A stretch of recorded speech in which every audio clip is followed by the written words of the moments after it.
As you look around, you see people. You see people, but you don't see their stories. And sometimes they have powerful stories to share. I want to tell you my story. A story of a mother of 8 who decided to no longer be a bystander to the suffering of humanity in a country called Syria.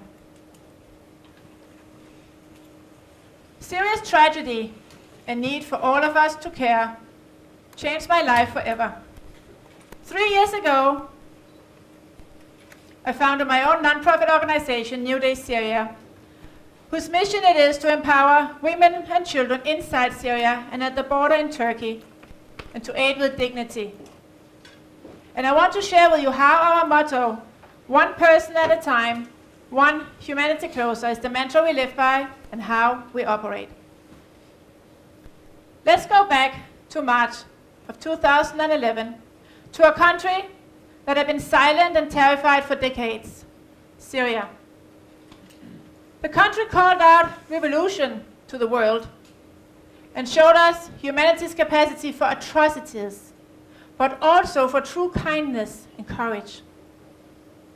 A group of middle schoolers in a small town outside of Damascus vocalized the nation's cry for freedom in the form of graffiti on their school walls. Their scribbles said, "We want democracy, we want change," or as you see here, "It's your turn, doctor." For a nation that had been living in fear under a ruthless regime for so many years, these boys had done something huge. And how did the regime respond? These young boys, who were the same age as my son Yaman, were pulled from their warm beds and the security of their homes in the middle of the night by the Syrian secret police. They were arrested, tortured, and returned like disposed garbage bags to their families several weeks later, causing the Syrian people to crack. Syria's wall of fear had broken down. Suddenly the reality that their children were targets and that all they were asking for was freedom and dignity caused these fathers and mothers to become fearless. They took to the streets, rallying and chanting for freedom, for liberty, for basic rights. One of the first images that came out of the Syrian spring is this one here. It shows in English for the whole world to see. We want freedom for all. Syrians wanted freedom for all Syrians. Muslims, Christians, Jews, all ethnicities and all religions. Unity and freedom for all was the benchmark. As people took to the streets, the fear that had been living inside of them for so long was suddenly replaced by a strong sense of hope. And hope is stronger than fear. As a matter of fact, hope is the strongest feeling there is. Parents were no longer standing up for their own lives. They were standing up for the lives of their children and the nation's children. Now I want you all to take a moment. Take a moment and go back to a point in time when you were really scared. Now imagine breaking through your fear only to face possible torture and death. And with this, we saw the start of the Syrian revolution. Spring of 2011 was intense, and I was watching from the sidelines. As a matter of fact, I was watching from Facebook, as people and protesters were live posting as events were unfolding. It was surreal to watch how a people that had been so scared were now taken to the streets. But very quickly, their outcries turned to a humanitarian catastrophe that possibly is our generation's worst humanitarian crisis. I watched and I cried. I cried when I heard of 13-year-old Hampshire, who was arrested, tortured, and fatally mutilated before his body was dumped on the doorsteps of his family. His crime? Hamza had been smuggling baby milk, across town lines to starving babies in a besieged town.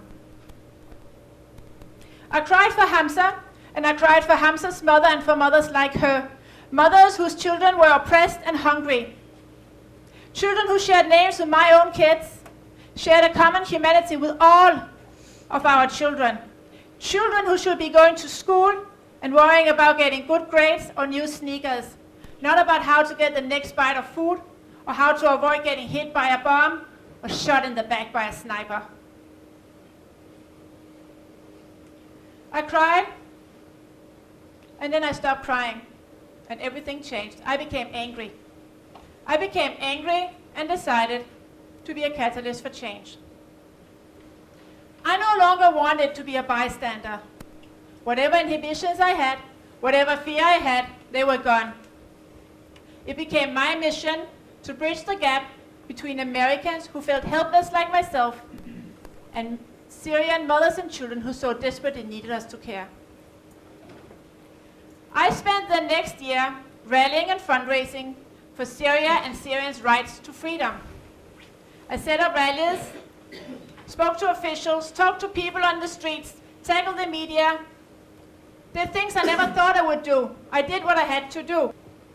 I stood up for people whose voices were being silenced in aerial attacks, choked off in forced starvation. I fought for people who were arrested, tortured, raped, and only offered freedom in exchange for bowing down to a tyrant. I knew my strengths. I was a woman with a strong humanity. I was a mother whose multitasking skills and mothering instincts were now enabling Syrian children some sort of hope and relief. I found myself moving forward on autopilot. It was no longer a question of whether I could or should help, but of how to empower and aid in the most reliable and safe manner possible. And just like that, I founded my own nonprofit organization, forgetting in the process to heed any personal insecurities, because these no longer mattered. I needed to move forward. NuDay Syria focuses on empowering fellow Syrian mothers and facilitates self-sustainability and independence as they arrive as refugees in Turkey. And we love what we get to do. We take grieving, traumatized mothers who have lost their husband, their home, maybe some of their children, and we turn their lives and their emotional well-being around by offering them social business opportunities and fair trade wages. Empowering refugee mothers is a privilege. Inside Syria, our work is different. It's less idealistic and more pragmatic. A strong focus that we have is on education. Syrians are moderate people, and it's like a religious mandate for them to have their children educated as long as possible. Many children have not gone to school for up to 4 years. One of the makeshift schools that we work with is in a besieged area near Damascus. Recently, the activists there asked us for heaters to this makeshift school where teachers work for free because they believe in education. Getting aid like heaters to a besieged area is a balancing act of courage, trust in God, and determination. Activists risk their lives to help others. We all model our behavior on Hamza al-Khatib, but we do not want to end up like him. In northern Syria, our schools have a bit more space. We renovate buildings and help children start going to school. Another part of our work in northern Syria is the container work that we send in. Containers are amazing 40-foot vessels full of hope, love, and relief that are collected and put together from all over New England and actually from all over the United States. People go to their homes, dig out stuff that they want to share, they share their groceries, they ask their children, talk to their children, and donate their stuffed animals and baby clothes. We send all sorts of well-loved items as well as new items and blankets, food, medical items on huge vessels of love that go to inside northern Syria. In this particular area here, our activist Wael is responsible for an area of 30,000 internally displaced people. Of course, this is a small number compared to the number of people that are internally displaced, but those are the people that are under Wael's responsibility and by default NuDay Syria's. 30,000 internally displaced people are actually mothers, children, wounded, handicapped, elderly, few men, people who used to have homes and lives, but then the regime started bombing them and extremist forces moved in, so they left. They left, and now they live in shelters that are barely tents, where they live freely. Our aid goes to all Syrians. This area here is very close to the same area where we have a huge camp area, and it's an area where several dozens Christians live, as well as there is a convent. Christians live inside Syria, and they have chosen to stay because Muslims and Christians, we all live together. About 10 days ago, we received this lovely photo from Wael. So Wael had been receiving containers from us and had in the past few weeks been distributing toys to children who in many cases had not received a toy for years. Imagine. So he pulls out a toy, and on it is a note. The note says, "Dear activist, please give this toy to an orphan child. God bless and protect you all." So Wael in front of him had this little girl who is an orphan. Aren't they all? And he gave her the toy. What you don't see in the picture is that Wael started crying. And his whole team of strong, capable activists just started crying. The connection from American families who care so deeply and who want to send hope to the families inside Syria who live off of hope was so strong and tangible, he could feel it. NuDay Syria has, in a couple of years, grown from my kitchen table to a multi-million-dollar NGO. Every month,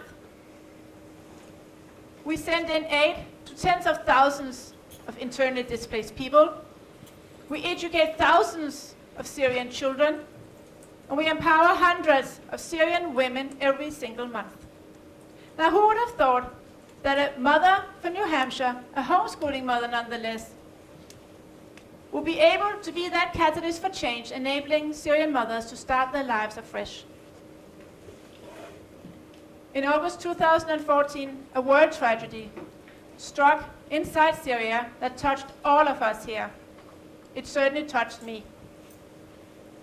It was the week of my amazing firstborn child's birthday, and foreign extremist forces inside Syria demonstrated on live TV what utter cowardice and fear looks like. In one calculated moment, a fellow New Hampshire mother lost her precious firstborn son in a vicious manner.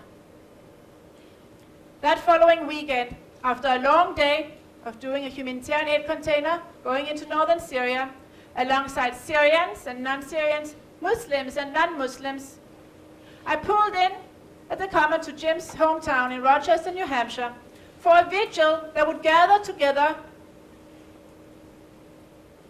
people of all religions, all kinds of Americans, uniting us all to stand up against brutality, against the silencing of people's voices, and to unite in the memory of a life lived to the fullest. While my efforts these days are mostly focused on empowerment, education, and basic aid, standing up in Jim's honor was one of the most meaningful and honorable things I've done.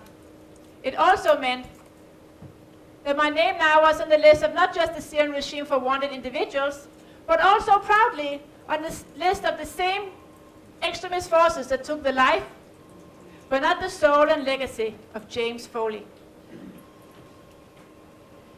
The hate and attempts to annihilate people's voices inside Syria avalanched humanity to unite and stand together against what is wrong.